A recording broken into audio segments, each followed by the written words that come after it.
Tonight, 5 Eyewitness News uncovers how the largest state agency in Minnesota is accused of breaking the law and violating the rights of those with severe mental illness. Investigative reporter Eric Rasmussen first told us about those accusations against the Department of Human Services earlier this month. And Eric, this is about people who should be in a hospital but are instead sitting in jail for weeks and months. We've confirmed there are 63 people in jails across Minnesota tonight, despite court orders to place them in hospitals. Now, when someone is found incompetent and committed to mental health treatment, the law says they must be transferred from jail to a state-run facility in 48 hours. It's even called the 48-hour law, but family members, lawyers, and at least 2 sitting judges say DHS is violating that law right now. Time was supposed to be on their side. I was screaming to the top of my lungs, telling everyone I could tell, this is only going to get worse. Doctors found them to be mentally ill. He was brought in because he was psychotic. Judges ordered them to be moved into treatment. It's a mandate. The statute says shall. But for these men and women, 5 investigates found time locked inside the Scott County Jail. It's like the deeper into the abyss he goes. Just kept adding up. He'll look at me and say, Mom, help me. What is wrong with me? Time was still adding up for Cheryl Heath's son, Anthony Swope, when we spoke with her earlier this month.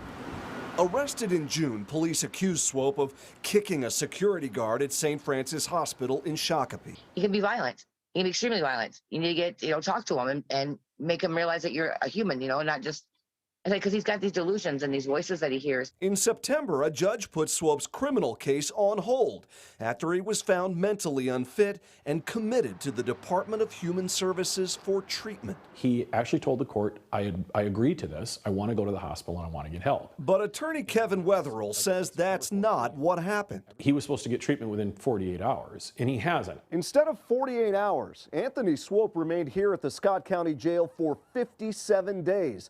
That's more than 1,300 hours longer than the law allows. I've met with him, and he's not well. His condition is getting worse. After Swope sued DHS. The court remains very concerned about the extensive period of incarceration. A judge ordered the agency to take action. At this hearing last week, DHS confirmed it finally found a bed for Swope in one of its smaller community hospitals. But our review of civil commitment cases found he is not the only one who waited weeks or months for treatment. Over and over again, court records revealed DHS failed to comply with the 48-hour law. The agency confirmed there are 63 people across the state right now waiting to be moved out of jail. What do you think when you see those numbers come back to you? It's frustrating because we want to serve people. We want to get people into treatment. Dr. Kylie Ann Stevens is Executive Medical Director at DHS. We recognize that the wait list is frustrating for the courts, for jails, also most importantly for the people that are waiting for treatment. My client calls me probably about every other day, wanting to know, am I going to get moved? Am I going to get the help I need? Laura Schultz says her client, Brandon Charles Hegg McLaughlin, remained behind bars for 2 months after he was diagnosed with developmental disabilities and substantial psychiatric disorders. In that case, Judge Chris Wilton blasted the state, saying, I've never seen a statute where there's just overt failure to comply, and it's not even close. His constitutional rights are being violated. He's just being held in a jail because he's mentally ill. Why is DHS having so much trouble complying with this law? It's a complex question. DHS declined our request to speak with Commissioner Jody Harpstead. I think that we need to build capacities. The agency gave us 15 minutes for this interview. Stevens points to rising numbers of jail inmates referred to DHS for treatment, and with the majority going to Anoka Metro Regional Treatment Center, she says there just aren't enough beds. We are complying with the intent of the law, which is to get people into treatment as soon as a bed is available and appropriate. How do you respond to the judge saying you got to find a way? We're happy to talk with the judge and the courts about our reasoning for making the admissions decisions that we do. But DHS lawyers have repeatedly resisted requests to make Commissioner Harpstead available in court, citing the tremendous potential for abuse or harassment of high-ranking government officials. When the judge asked for the commissioner or someone to appear, the lawyer said no. Why not? I can't speak to the legal reasons for why statements were made in court the way they were. What I can say, and as a physician, what I can promise the courts is that we're doing everything we can to admit people as quickly as we can. But remember, at least 2 judges say the agency should be doing more.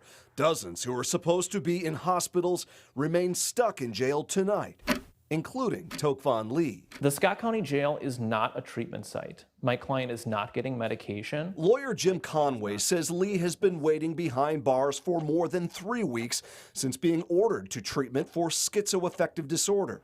Conway says that jail time is already more than what Lee would serve if he's convicted of the criminal charges against him. The problem is the remedy that is now being sought is essentially lock him in a dungeon and don't give him any treatment. A lot of people coming and going that you're just getting their meds stabilized. So you're always just putting out the fires. Scott County Sheriff Luke Hennon says the crisis confronting his jail and others across the state should come as no surprise to anyone. The Office of the Legislative Auditor warned about increasing violations of the 48-hour law 6 years ago, noting delays in placing individuals into treatment may have increased county jails' risks, potentially affecting the health or safety of the patient, fellow jail inmates, and jail staff. Do you see this getting any better? At this point, no. I think the law itself is flawed, and I know the sheriffs aren't going to like me saying that. But again, it had unintended consequences for people who needed care in the community. Sue Abderholden is executive director of the National Alliance on Mental Illness, or NAMI, in Minnesota. She says prioritizing jail inmates comes at the expense of others needing beds, and that a shortage of resources and staffing across the state, not just at DHS, all play a role in the problem. Everyone wants that simple answer. If we do this, it will fix everything. It will build our system. There isn't one thing that we can do. Why did they only take action after they were sued? Anthony Swope's lawyers say their lawsuit was a last resort. There should be more outrage in the commissioner's office about that. There should be more outrage in the attorney general's office about that. For others, the clock keeps ticking. You're running into a brick wall every turn. Every turn you're running into a wall. Cheryl Heath says each minute in jail instead of a hospital This is just dead time for him. is time people like her son can't afford. It doesn't matter how many facilities we have if there's no voice for these people that are in the system. So it's just one big cycle that, until we shut the doors on that cycle, it's not going to stop. One of the other people we just told you about, Tokvan Lee, is now also suing DHS. Last week, a judge once again ordered the state to either find a bed for Lee or come back to court to explain itself. And just today, Lindsay, we learned that court hearing got pushed to the end of the month. So the long wait for Lee and many others continues. Wow, it seems like an issue across the board. Eric, thank you so much.